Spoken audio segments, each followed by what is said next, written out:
Hello, peoples. This is Tracey here at Talking with Tracey, the Ride to Self Love. And tonight I'm going to be talking about self forgiveness. So, why the topic of self forgiveness? To me, tonight's topic is a really, really important one when we're working on learning how to love ourselves. Because if we don't forgive ourselves, if we consider ourselves unworthy of forgiveness, then it's really difficult to move into the energy of self compassion and self love. And so, this is an important step on the I want to learn how to love myself journey.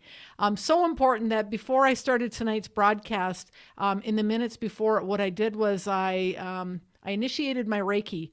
I did my Reiki symbols, I did my Reiki prayers, and I invoked the energy of Reiki because I really am hoping that this message gets to the right people tonight, the people that need to hear it. The self-forgiveness one is a really big one. It's huge. So this is what we're talking about tonight, is learning how to forgive ourselves. So it's a spiritual choice to try to work on self-forgiveness. It's in almost every spiritual path around the world, they talk about the importance of forgiveness. And it's usually talking about the importance of forgiving everyone else and other people. But if we're going to forgive everyone else, it's important that we forgive ourselves too, that we're included on that list of forgiveness. In fact, most importantly, that we learn to forgive ourselves. If everyone else is worthy of this idea of forgiveness, we too are worthy of forgiveness and worthy of our own forgiveness. I know on my own path, no one needed an apology from me more than me. I've done a lot of things in my life. I've hurt other people. I've hurt myself. I was in the depths of addiction for a very long time, and my addiction really caused mental health issues that made it difficult for people in my life.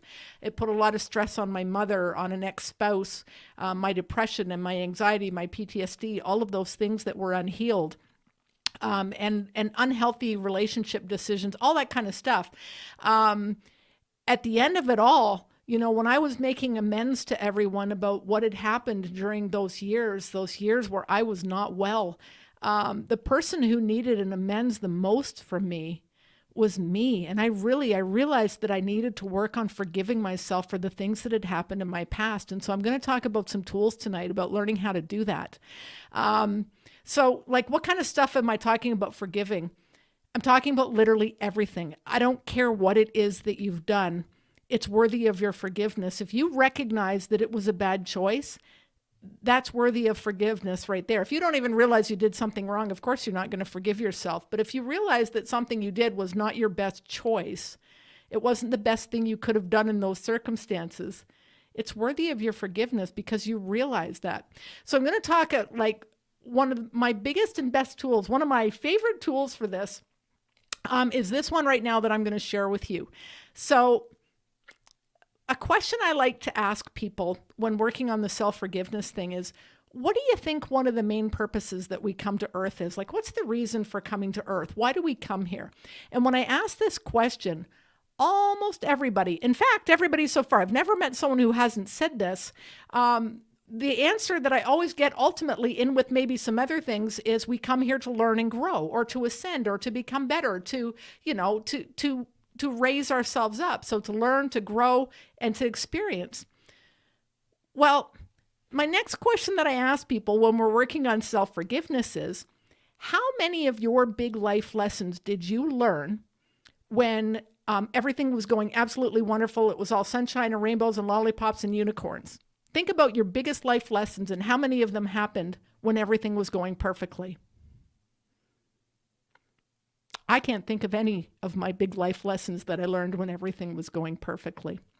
In fact, pretty much all of my biggest life lessons, like the karmic lessons, the things that I came here to learn and the things that I've grown in the most, happened because of mistakes that I made. Those things that I need to learn to forgive myself for. So if the whole reason we come to Earth is to learn and to grow and to become better in some way, to become more evolved, to ascend, all of that kind of stuff, and the only way that we really do that is by making mistakes, then those mistakes were meant to happen. Those things had to happen for us to learn and grow. Otherwise, we just come here and we sit here and no growth happens, no development happens, no learning happens. Learning happens through making mistakes.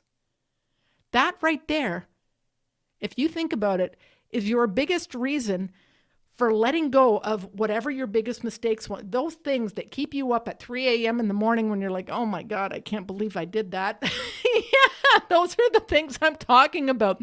Forgive yourself for all of them because you have learned. If you're up at 3 o'clock thinking about them, you have learned your lesson from them. You're not doing it again.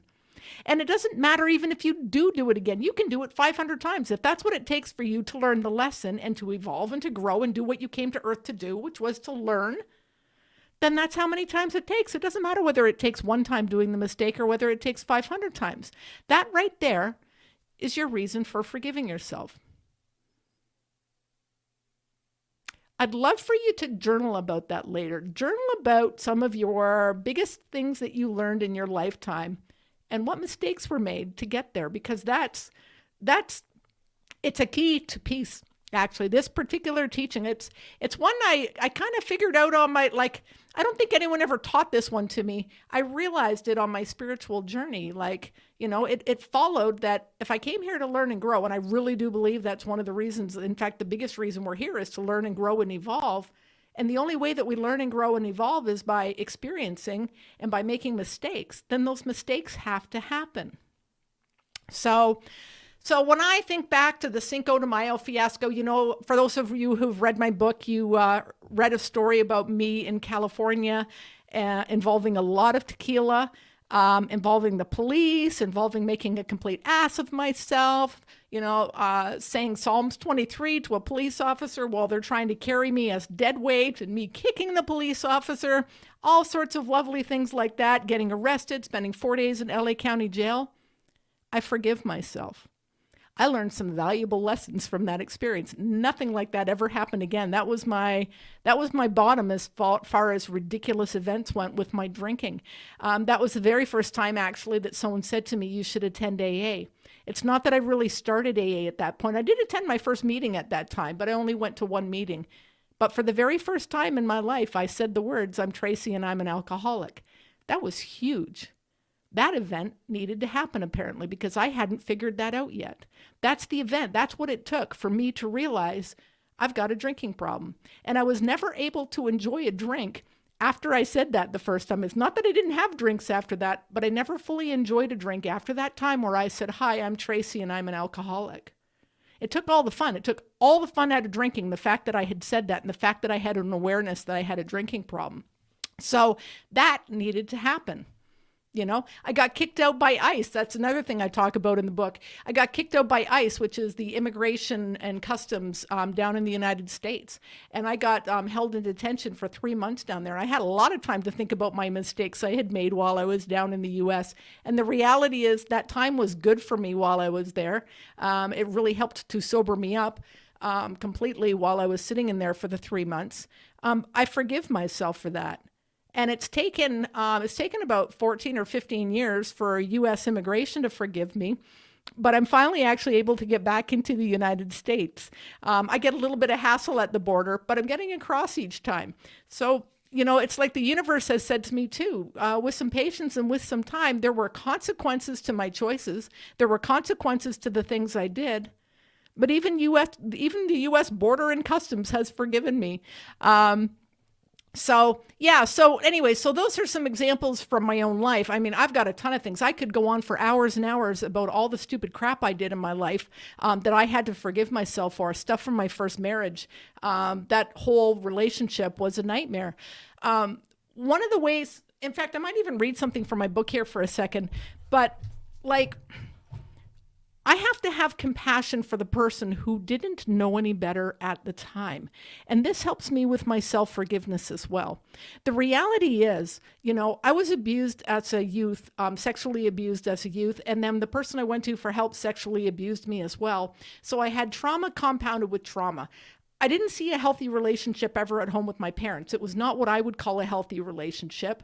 In fact, I had an active alcoholic that I grew up with as a child. Emotions weren't talked about, all that kind of stuff. I don't think I had a really good starting spot. And this has been one of the spots where it has really helped me with self-forgiveness too, is I see exactly what my starting spot was when I was 18 and became an adult and responsible for myself. It wasn't a good starting spot. I was already an addict by that time. I was using drugs and alcohol to cope with the trauma that I had experienced. And the decisions I was making at the time totally reflected the fact that I had no idea how to be healthy. I wasn't healthy. I hated myself. And all of my decisions reflected the fact that I hated myself. I loathed Tracey. I didn't like anything about myself. I may have come off at times as confident, but I certainly wasn't. On the inside, I hated me and I hated everything about myself. I hated my past. I thought I was a bad person, all of this stuff. So I take ownership and responsibility for those stupid mistakes I make. I can't blame the teacher who abused me, or the other man when I was younger who abused me. I can't blame my parents. I can't blame anyone else for those bad decisions and those mistakes that I made later in my life as an adult. But I can have compassion for the person who didn't know any better at the time. Give me a second here. I'm just going to read something. All right. Understanding where I've been and what happened to me is important if I want to fully understand where things went wrong and how they were able to right themselves again. My self-destruction didn't happen in a vacuum. There were critical moments that birthed my self-hatred. That self-hatred was the foundation for my addictions and my destructive life choices. In owning those adult decisions and bad choices, I also acknowledge and have compassion for the little girl who got hurt and learned a profoundly unhealthy set of coping mechanisms in order to survive. And that happens to all of us. When trauma happens when we're younger, we develop coping mechanisms. People will learn how to become manipulative. If they don't get their needs met, they will learn how to manipulate to get their needs met by other people. And it doesn't make them a bad person. It means that something was lacking in their childhood. Hopefully at some point in their adult years, they've realized that this is one of their coping mechanisms, and they can learn to communicate properly and to set boundaries with people and to express their needs to other people. So on this road of finding new skills, of asking for forgiveness, of asking for amends, saying amends to people, all of that stuff, ultimately, it's important that we forgive ourselves on this path. I forgive myself for all of the crap because I learned from all of it. And it doesn't mean that I don't still make mistakes. I still make mistakes every day. Every day I make mistakes. Sometimes I say something at work that I wish I hadn't have said, or sometimes I blurt out something that I wish I hadn't have, or sometimes I react in a situation where I wish I wasn't reacting, but instead responding. And instead of beating myself up for it, I put my hands over my heart, and I love the me who's doing that and the one who just did that. I love the me who just made that mistake. It's not that I love that I make mistakes, but I love the one who makes them. And I also love the one who becomes more self-aware of them and realizes that they're a mistake and is still working on trying to not do that stuff anymore. I'm going to take a quick look on the side here and see the comments and stuff because we got some people on the conversation with us. So Patricia here says, it took me a long time to forgive myself. I'm healed now through prayer and acknowledgement of my mistakes. That's wonderful. Prayer is a fantastic way to help with forgiveness. I know a lot of people in their religious beliefs believe that through Jesus Christ or something similar, depending on the religion, believe that they're forgiven. And that's fantastic. That was part of my own understandings and beliefs in my lifetime, but I still had a difficult time with learning how to do it. So I heard that I'm forgiven, but I had a difficult time at first with wrapping my head around why I'm forgiven and how to forgive myself. And so that's kind of what I'm working on tonight is giving some tools. So this one tool about realizing that the only way that we learn and grow is by making mistakes, really. So those mistakes need to be forgiven because we already determined that that's one of the biggest reasons we come to Earth is to learn and to grow and to develop and evolve. Well, we evolve by making mistakes. Dawn, who I work with, she says, Shannon and I were just talking about forgiveness, and I have to be honest with you, I'm having a hard time forgiving the other right now. So that's that takes me kind of into another thing that I'm wanting to talk about briefly here tonight, which is that on my path to forgiving myself, it has really helped me greatly in forgiving others because I've forgiven myself of some pretty, what I consider big stuff.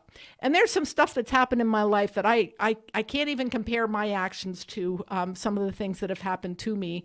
However, I take it into the big picture. See, I do believe in reincarnation and stuff. I very much believe in reincarnation. And the idea of reincarnation is that when you come in your first lifetime, you really know nothing. And so the only way you learn is by experiencing things. The concept would really be that imagine anything a human being can do, and in one of your lifetimes, you've done it. If you believe in reincarnation, that's the concept. It's not that we're always this nice, loving, wonderful person in every lifetime that we incarnate. All of the things that we've had done to us, we do to someone else, and other things as well. There was a wonderful meditation. Doreen Virtue used to have it, but I remember doing it before I even heard Doreen Virtue's. I remember once sitting down, I spent like a whole day forgiving my soul for doing absolutely everything that I could think of that a human could do that's terrible.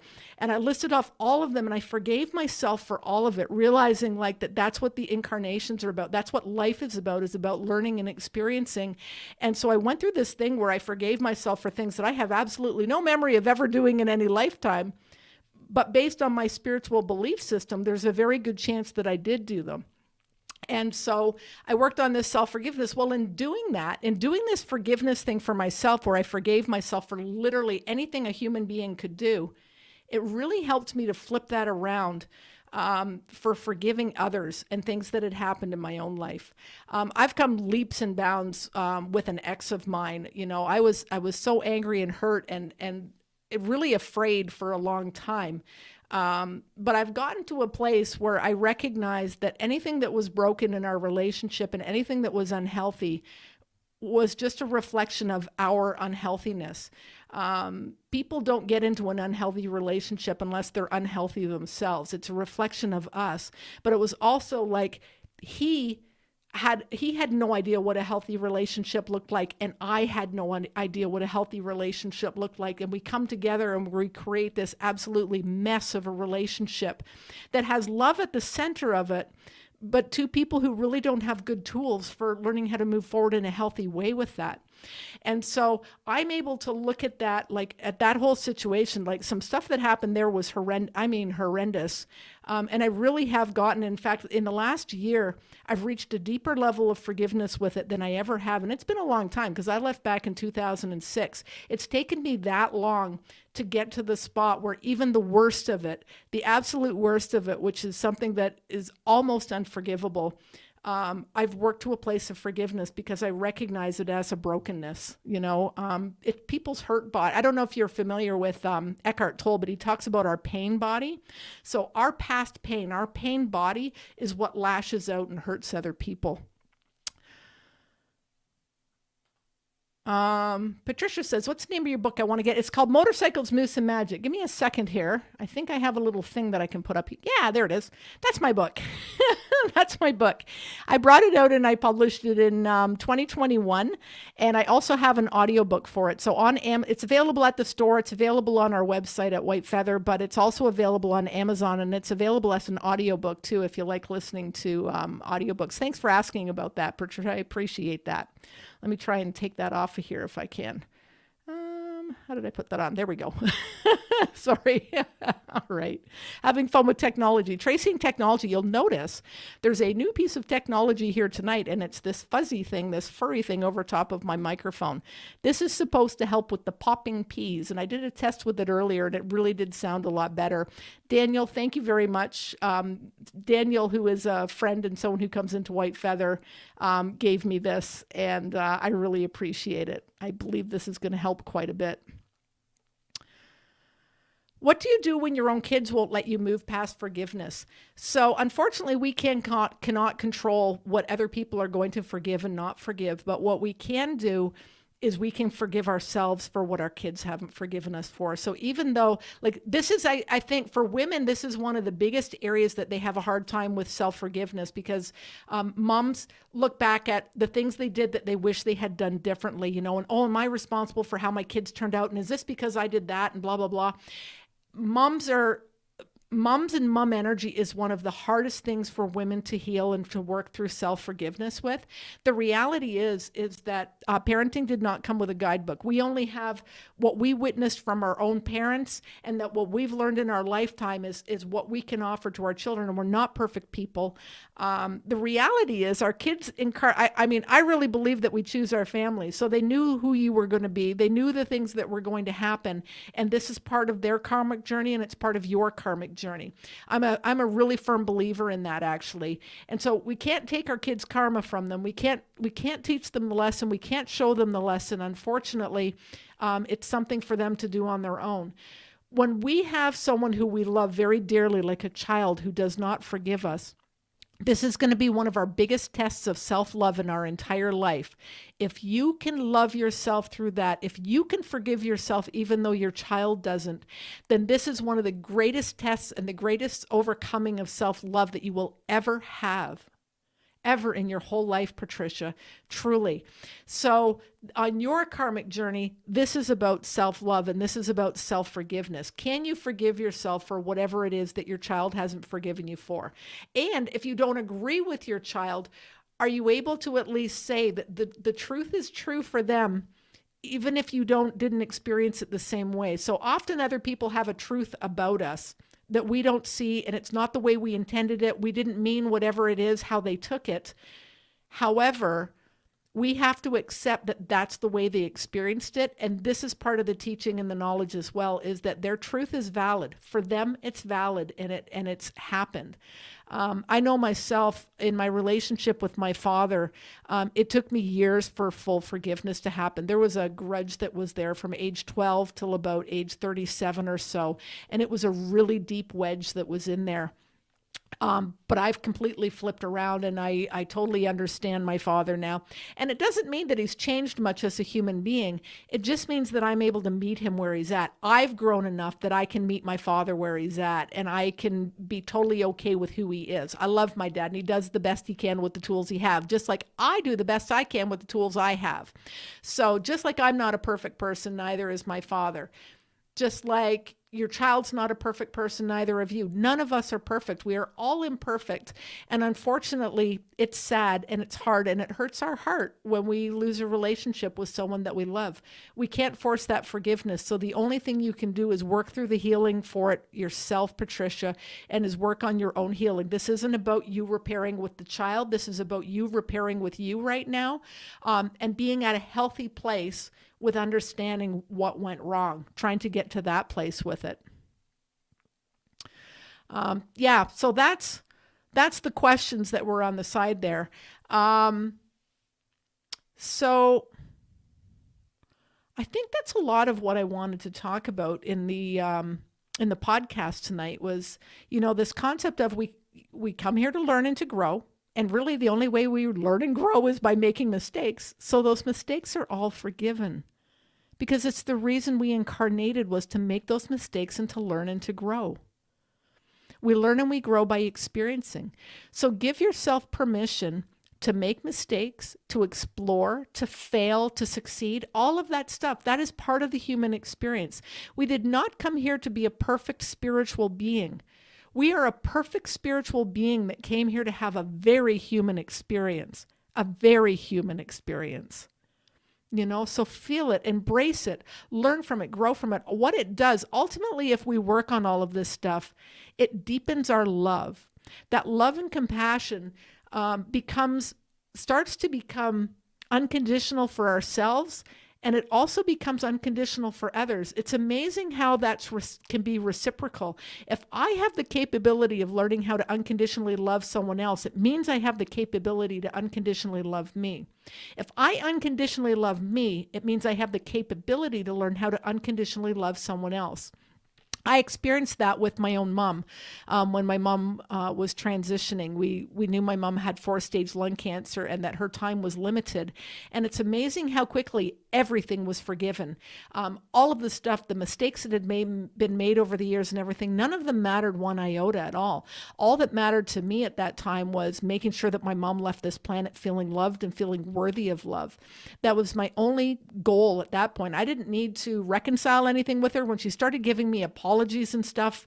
In the hospital, I'm like, Mom, I don't need any of this. What I need for you to know is that I love you and that everything's forgiven, everything's water under the bridge. It doesn't matter, because in the big picture, it doesn't. My mom and I have a relationship that goes on for eternity. And I believe that we come back and forth and we teach each other things in every one of our lifetimes here and elsewhere. That relationship continues to grow. So we just had things that we taught each other in this lifetime, and I'm grateful that she taught me. She's one of my greatest teachers in unconditional love. And this idea of unconditional love, if you truly want to learn unconditional love, it requires learning how to forgive. Forgiving yourself, forgiving others. If you want to be able to unconditionally love someone else, you have to be able to forgive anything. And most mothers can do that. Most moms can forgive their kids of almost anything. Like mothers can have their son murder someone and they still love their child. They may feel that he deserves punishment, or she, but they still love their child most often. It doesn't mean all mothers do and only mothers do, but I find that that's a trait that a lot of mothers have, is this ability to unconditionally love their child no matter what they do, no matter how badly they treat them.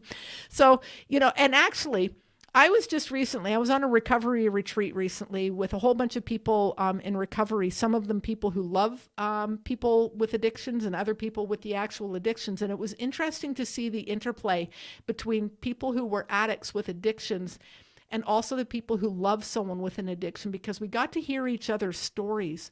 And there was such a deeper understanding that happened. And I think a deeper forgiveness for everyone happened while we were listening to these other stories. Because as I'm listening to this mom talk about her child who's an addict and the things that have happened, like I saw myself in it, and I remembered all of the things that I'd put my mom through, and the worry and the sleepless nights and all of that stuff. And so it was good for me to hear that. And I believe I received it with an open heart, because I do have a forgiveness for myself in that. And it was very helpful for the moms that were there to hear the stories from the addicts of what it was that went wrong that started their addiction in the first place, how it started and how it became a coping mechanism for them, and how they fought and struggled for years to overcome it. It's wonderful. If we can get into a space with other people who are working on their healing, it helps in the forgiveness process as well, because we are hearing stories from other people, like we're hearing the other side. It's taken me, like I just said, it's taken me close to 15 years to be able to do that with my ex, because I never got to hear the other side. When I left, there was no communication afterwards. So there has not been an ability to say, well, this is what you did and this is how it made me feel. There was none of that. And I never got to understand why the behavior was the way that it was. But I've done enough work with myself to kind of piece together probably how it ended up the way that it was, and why the behavior ended up the way that it was, and all of that stuff, and even seeing reflections of myself in it. And it really, it's grown and it's taken time, but it's something that, as long as there's a bitterness there for me, it's something that I would always work on. And I feel like I'm the closest I've ever been. I don't feel a bitterness anymore. And I'm grateful for that, because that bitterness kept me awake sometimes at 3:00 in the morning, just thinking about the stuff that went wrong and how could they do that and blah, blah, blah. And that bitterness it's a black spot. It's a black empty spot in the heart. And it's now been filled up with compassion. And I have compassion and understanding for his brokenness and for my own brokenness. That's really what I'm filling that black spot with now, and the bitterness just doesn't feel like it's there anymore. And that makes it worth the work, because that's how you find peace. That's what all of this is for. All of this healing work that we're doing is so that we can have some peace in our lives. Yeah. April says, thank you, Tracey. I always get a takeaway when you speak. Well, I hope you got a takeaway from this, all of you. I really enjoyed this talk tonight. Self-forgiveness is a hugely important topic. If you want to truly be able to say that you love yourself, you do have to forgive yourself. No one needed an amends from me more than me. The crap that I put myself through, the things that I did to myself, that I did to my body, that I did to my mind, that I did to my soul and my spirit, the damage that I did, I didn't hurt anyone as badly as I hurt me. And I have forgiven myself for all of that. I love the me. I love the me who has made mistake after mistake in her life and still keeps trying and still keeps getting back up and still keeps giving it her best every day. You know, I am not a perfect person. I never will be a perfect person, but I will continue to work on me, and I will love the person who makes the mistakes, and I will love the person who's fumbling through this thing called life like we all are. I want you all right now, I want you to put your arms around yourself like I am. I'm moving away from the mic here so you can see I've got my arms around myself. I want you to give yourself a big hug. I want you to feel me giving you some love right now. Whether you're listening to this as a podcast or watching this on video, give yourself a big hug. Feel the love. And I want you to tell yourself that you love you. I don't care if you're really there yet and if you really believe it. I want you to tell you that you love you. And when you get off this podcast, I'd love for you to go look in the mirror at yourself right in the eyes and say, I love you. And if it makes you cry when you do that, keep doing it. All right. I wish everyone an absolutely fantastic evening. Blessings to everyone. I hope that people are getting out and enjoying a bit of nature and stuff out there right now. It really is lovely out. All right. This has been Tracey talking with Tracey, the Ride to Self-Love. Be good to you.